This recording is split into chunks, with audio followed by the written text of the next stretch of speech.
Happy Thursday to everybody. How's everybody doing? We're getting so close to Saturday. I can almost taste it. My nerves are freaking shot, and it's not even Saturday yet. Can't wait, man. We have a lot of good news when it comes to the health issue of this team. Other than one guy, everybody seems to be healthy.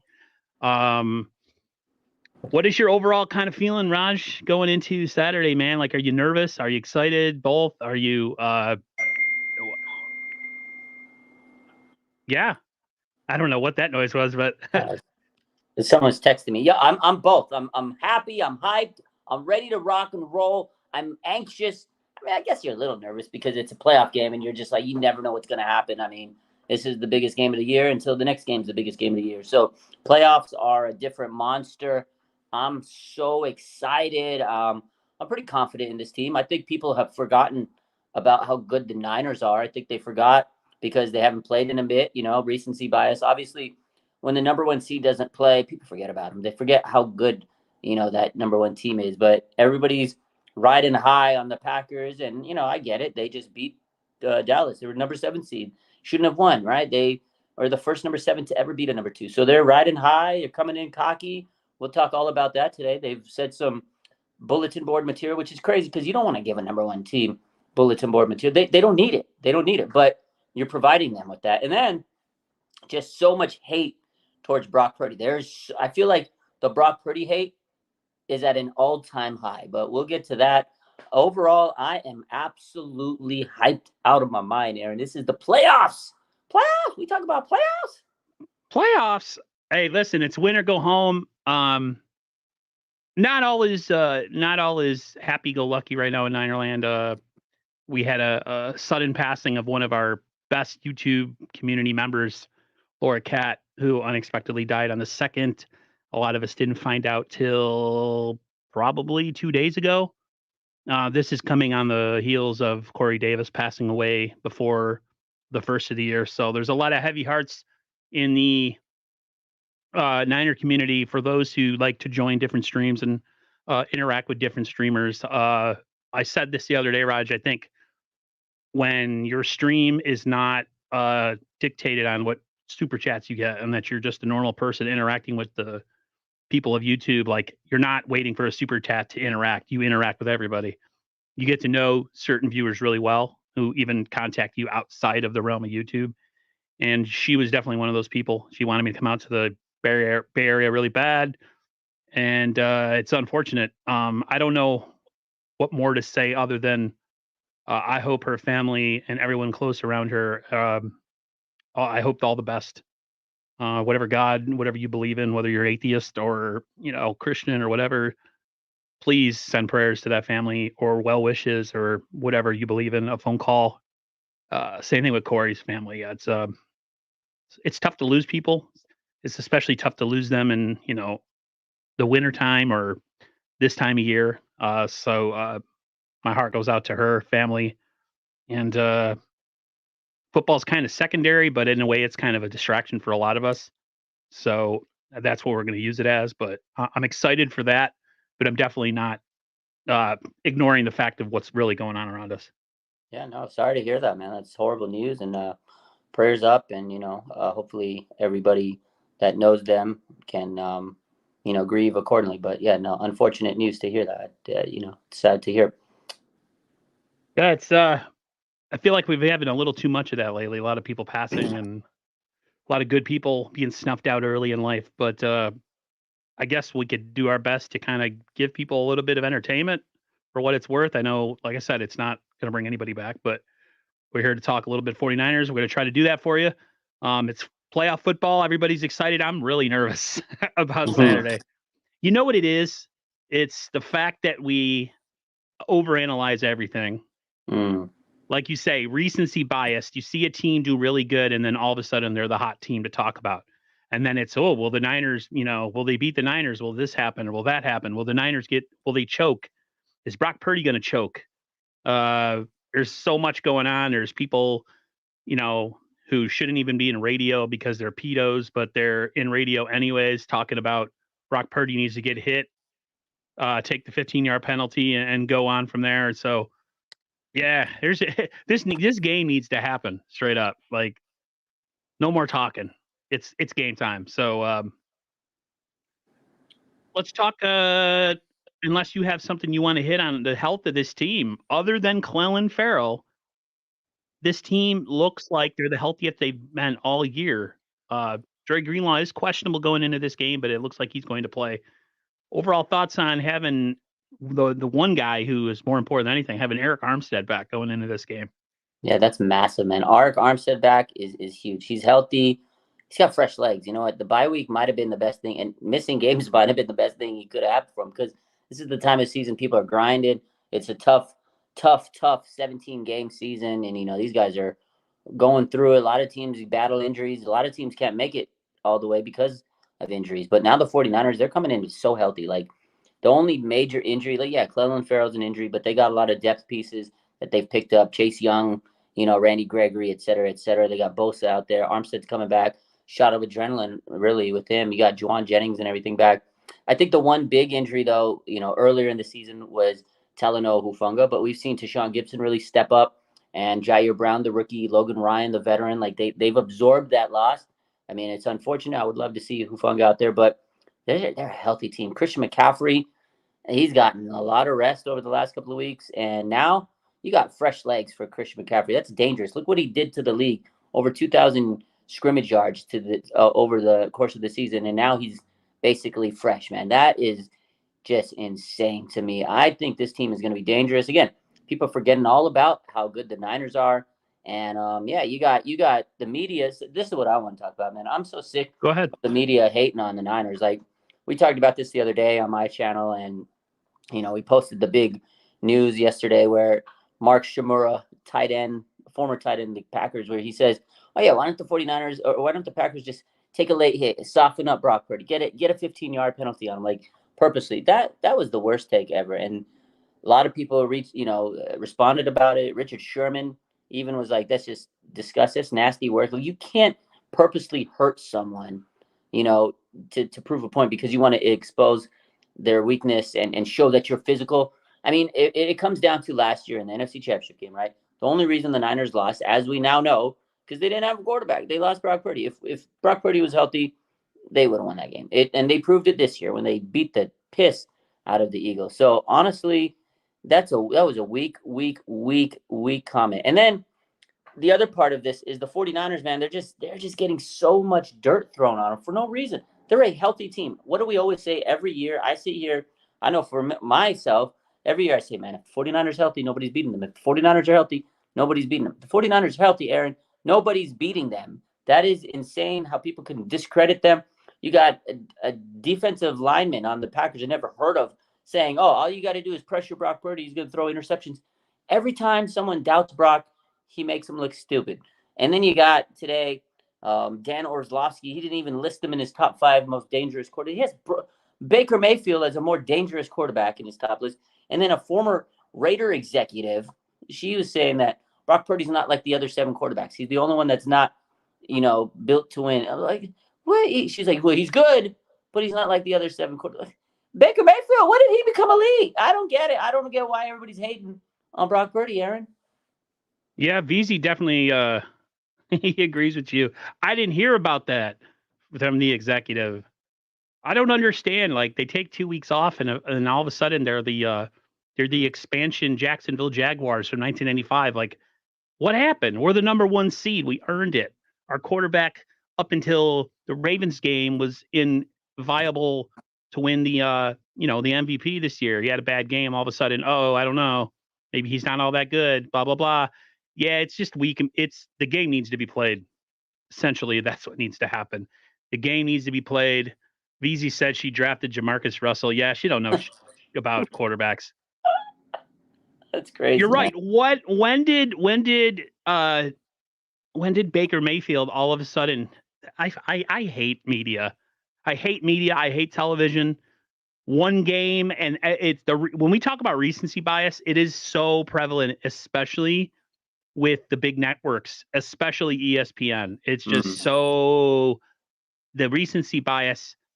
Like, Brock Purdy has one game, and it's, oh no, maybe he's not the guy. Then he has a fantastic game, and then you have somebody at ESPN doing a whole piece on him about how he's elite and this and that. It's just they change from week to week. They Like they switch. change. It's so bad. It's such weak journalism too. Like as a person who wish he got into journalism, I probably would have been super unpopular because I would have been the guy that tried to do things the right way. You would have followed this format, APA format. I would have been boring. You would have I been would have boring. been your Matt textbook. Mayoka and Matt Barrows. You would have been textbook. Well, everybody wants the juicy, the trendsetter, the guys that are going to go out there and do the shiesty stuff. But that's not, you gotta have some integrity. I took a lot of journalism classes and communication classes, and that's what they tell you. It's all about ethical decisions and moral decisions, and that's what you got to do. But in this day and age with social media, because in social media now the way it works, because 20-30 years ago when we were in school, it wasn't like that. It was, you have to go the right way, be moral and stuff. You have the moral compass guiding you. And now it's social media has taken over sports media, and the more views you get, the more attention, the more engagement you get. And in order to engage people, they want the drama, they want the juice, they want the story, they want the headline, they want the nasty words, they want the villainous talks. That's what gets the clicks. When I post something that's like a receipt on someone, or like, oh, look at this guy talking trash, the people go crazy. The comments are like thousands of comments. If I just post regular stuff, it's like, oh, okay, cool, whatever. People want the gossip. They like the drum. That sells, and people that are in media, they know it. They absolutely. Just look at what's going on between Stephen A. Smith and what the hell's his name? He used to be on ESPN. Oh, Skip Bayless. No, not Skip Bayless. The other dude, Michael Wilbon. Oh, no, not Michael yeah, Wilbon. yeah. No, not Michael Wilbon. Oh my God, there's some drama going on between them. Somebody please put up the guy I'm talking about. I can't think of his name right now. But yeah, it's Stephen A. and he called out. I can't remember who he called out this week. Yeah, it's just been like that. I mean, that's the stuff that sells. People want it. People like the breaking the fourth wall, so to speak. Jason Whitlock. Yeah, Thank you very much. Man. Yeah, VZ says clout is one hell of a drug. It truly is. I'm thinking of freaking what's his face right now. From that skit. Dave Chappelle. Rick Dave James. Chappelle. Yep. Yeah. Where is it here? Yeah, VZ's like, why is nobody talking about Stroud, and the Texans, Ravens? Like, I told my brother, I said, I feel like that's upset game of the week. I think the Texans are going to go into Baltimore and beat them. I would love that, Aaron. I would love that. But I don't know. CJ Stroud on the road, first road playoff game. I love the guy. If he goes in there, I mean, this is the most legendary rookie season of all time. I'm rooting for him. I'm rooting for him and D'Amico. But Big City man's thinking the same thing as me. Big City man. Texans upset Ravens. Remember this. I'm not saying that because I don't want to face the Ravens or anything. Okay.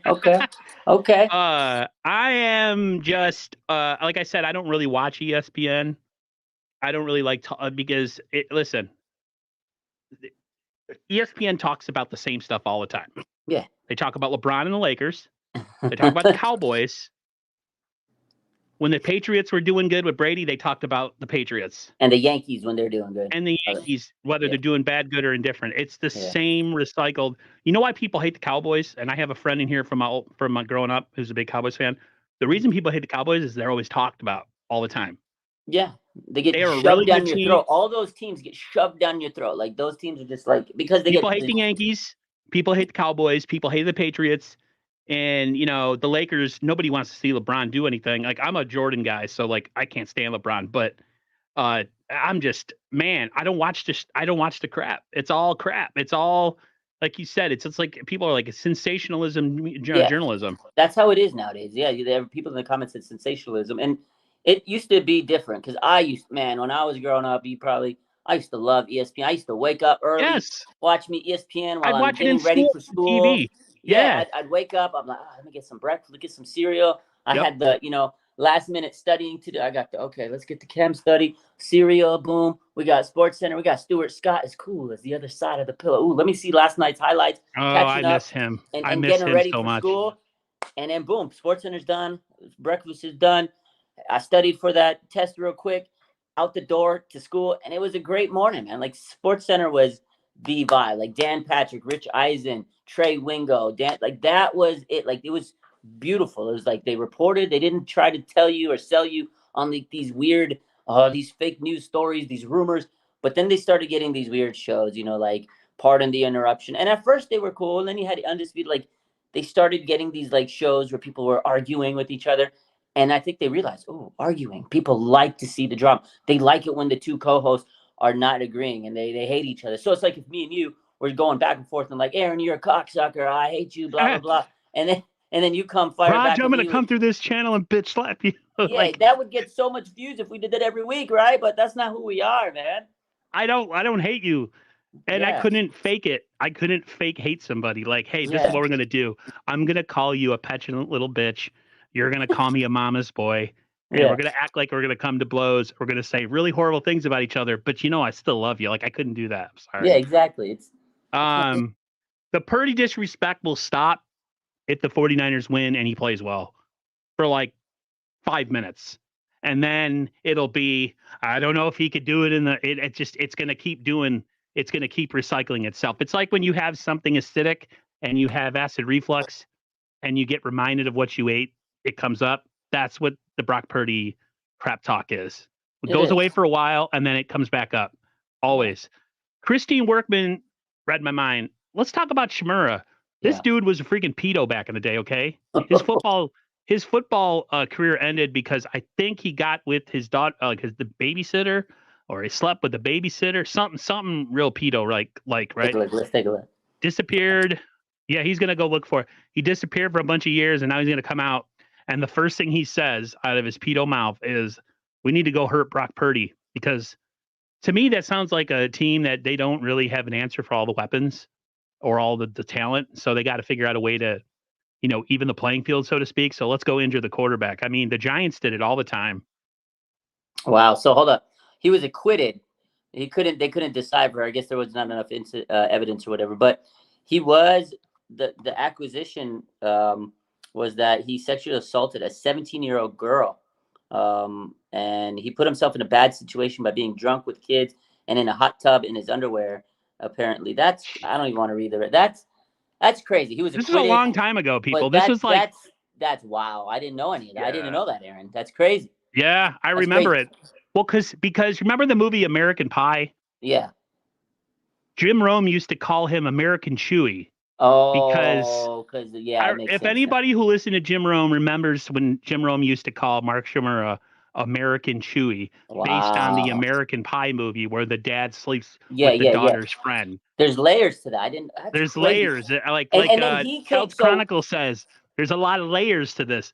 Only old people like myself will remember that story that Jim Rome used to call him wow, American Chewy. that's crazy. So then he comes Uh, out this week and he says it's okay to cheap shot Brock Purdy. We want to get the because you want to impose your physical will. He says I remember the days we used to rough him up a little bit. Go ahead and get that. That's for coming from that makes it even worse. And second of all, how is he even in the media? Like works for an ESPN radio station in Milwaukee. That's just crazy, man. I don't think that's even appropriate. He I pulled didn't a mean to tweet. bring up that whole situation, but like if we're gonna be talking about people that shouldn't be doing radio, that would be one of the guys. Yeah, absolutely. This is Like what they need to Richard go. They need Sherman. to do what they do with everybody else in the woke world is retroactively go fire them. Like, That's oh, you crazy, have a man. bad pass, we're gonna get rid of you. Like, how is that not remembered? Like, This is what Richard Sherman said about the whole situation yesterday. He tweeted out, he quote tweet the video, right? And he goes, "This is disgusting and it has no place anywhere in sports or sports commentary. There's never a scenario where this is okay for any person or team. The scenario being it's okay to take the late hit on Brock Purdy. Like that, it's crazy, dude. Like why you're in the media to sit there and actually say they should go out and hit Brock Purdy purposely to get a penalty, to rough him up, to soften him up. It's like last year. Remember the Dallas game where the radio guy says, "Hey, let's go out there and purposely try to injure CMC, take his ankles out or something." Like that was ridiculous. That kind of stuff doesn't work for anybody. It's just dumb. And again, like there's no like the 49ers are the number one seed. They don't need bulletin board material, but you're giving it to them. Be careful what you wish for. Like that is the biggest message I have out of this is you're giving a number one team that's rested, that's fully healthy, like we said, more reason to be pissed off against the world. Like why? It's weird that Uncle Sherm used to be a Seahawk and now he's standing up for the Niners. It's like a weird world we live in. Everything comes full circle. I know. I love I the don't guy. have this. I don't have this down in one of my topics, but the weather has been talked about. Mm-hmm. We can come back around to. Let's go to it right now. Hit it up. Let me pull up the weather. I've heard. Okay, I was listening to KNBR the other day. I was listening to Murph and Marcus, right? So they had two guys look up the same app, and both got different weather for Saturday. And then one of the guys looked up the weather for Saturday, and he put in Levi Stadium as like where they're going to be, and it got no rain. One place had like 50% chance. Another place had like rain, hit and miss. So it was like, I don't know what the weather is for that game. I hope it's clear because I think the Niners and the elements, elements kind of even the playing field, Yeah, and they're not good in the rain. So that is definitely something to keep an eye on because the rain will change it up, but it depends on how much rain. So let's talk about it because I live here. I live literally 10 minutes from Levi Stadium, and I've been in the weather this week. It kind of spangled a little bit this week, Monday, a little bit, Tuesday, a little bit. It was just enough to kind of piss you off if you wash your car, kind of thing. It wasn't like a lot of rain. But so the weather report here, and from what I understand, and I'm looking at the weather app, Santa Clara and San Jose, both pretty much the same area. But if you want to be Santa Clara, more so where Levi Stadium is, Friday, which is tomorrow, Saturday, Sunday, and Monday, all expected to rain at least 70% on Friday, 70% on Saturday, Sunday's 50%, Monday's 80%. So the other day when I checked, because one of my coworker, he was like, you going? I was like, I don't know, is it going to rain? And he's like, it's not going to rain. We pulled up the weather, and this was 2 days ago. It said Saturday, no rain. So today we check it, and now it says Saturday, it's going to rain. So VZ's right. California weather is literally bipolar. Like it changes so quick. Like it could be rainy all of a sudden, and then 20 minutes later, rainbow, sunshine, clear as day. You're like, what the hell is going on? So even if it does rain, is it going to be like monsoon rain, or is it just going to be the pitter patter rain? So we don't know.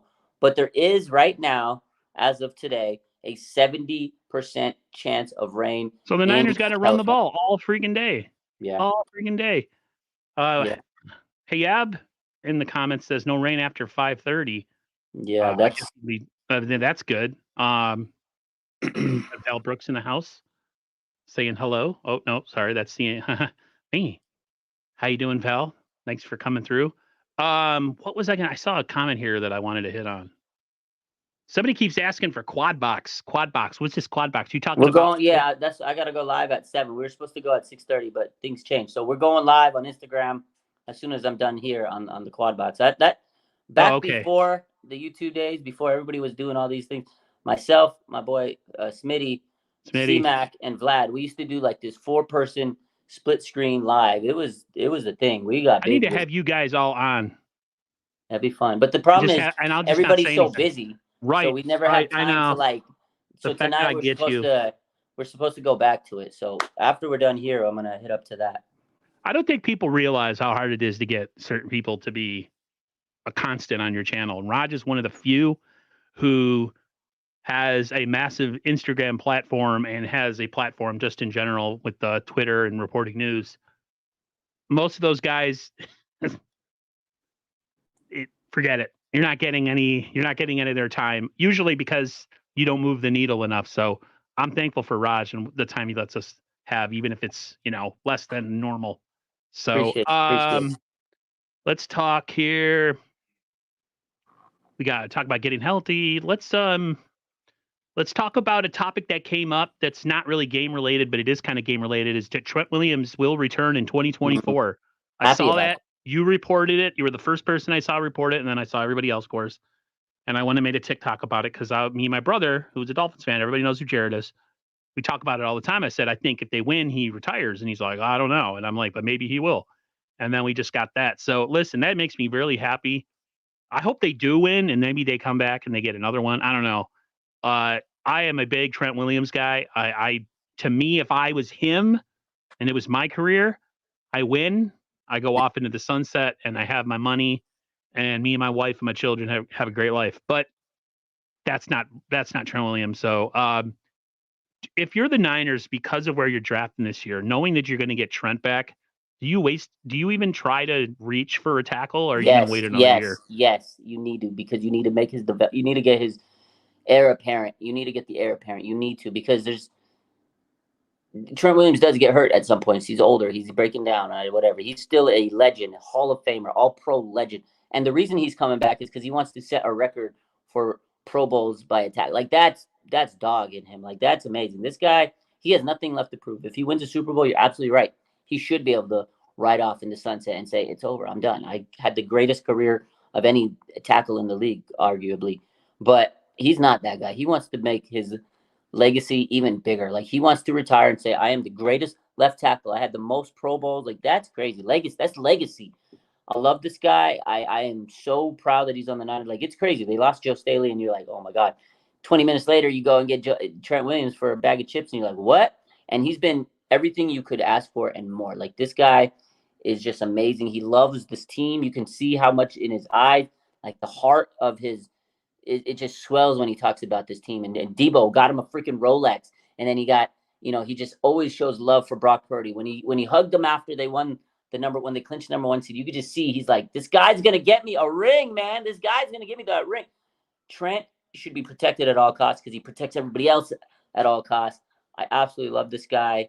I need to get a Trent Williams jersey. This guy is legendary. One of the best 49ers of all time, man. Honestly, hands down. And he wasn't a 49er fan to start. Or a 49er player to start. To me, I'm happy that he's coming back.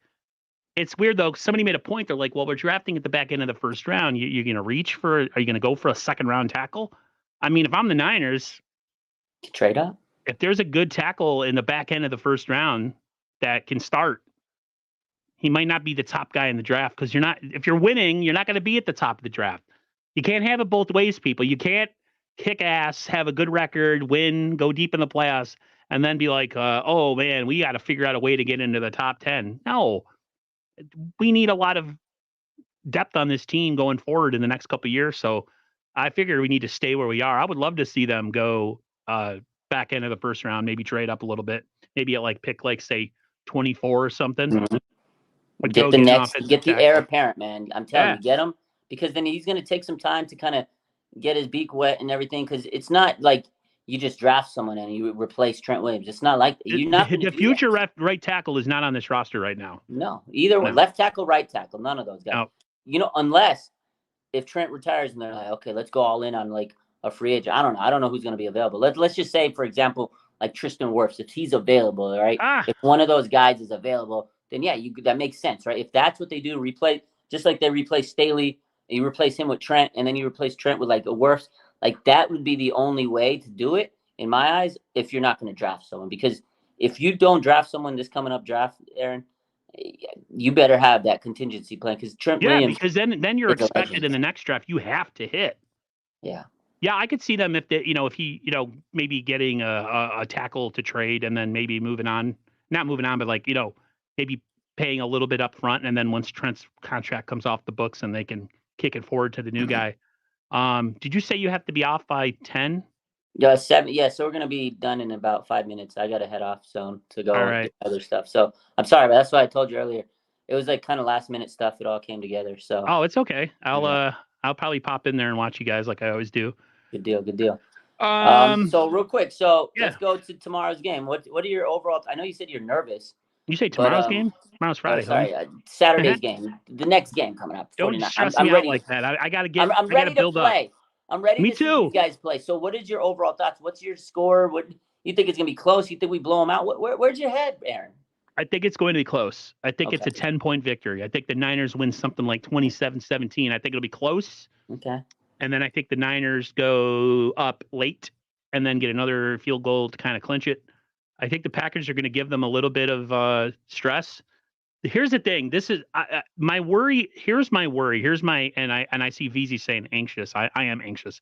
The Niners defense to me hasn't played up to its capability for the back half of the season. They're not who we remember from previous years. That's why I have any pause or concern is if the defense comes out and play like they did, in the past, the pass rush is killing it. we're causing turnovers, we're stopping the run, then my worry goes almost to zero for this game. Offense, I don't think I have any concern because they just have so many guys, and I know Kyle's been game planning. The defense needs to come out strong in this game. They need to stop the run, and they need to get after the passer. Bosa, Chase Young, Hargrave, all those guys need to come out and have their best game. He's a mobile guy. He's a big guy. I mean, it's going to be a team effort. I get that's what worries me is the defense more than anything because they haven't been that defense for a while. Okay, that's fair enough. Green Bay's never played a team like the 49ers. That's all I'm going to say. Niners are physical. They're going to hit you in the mouth. They've been here. That's why they've been quiet, Aaron. They've been quiet this week. They haven't said much. They're respectful. They're all talking about Jordan Love, how he's great.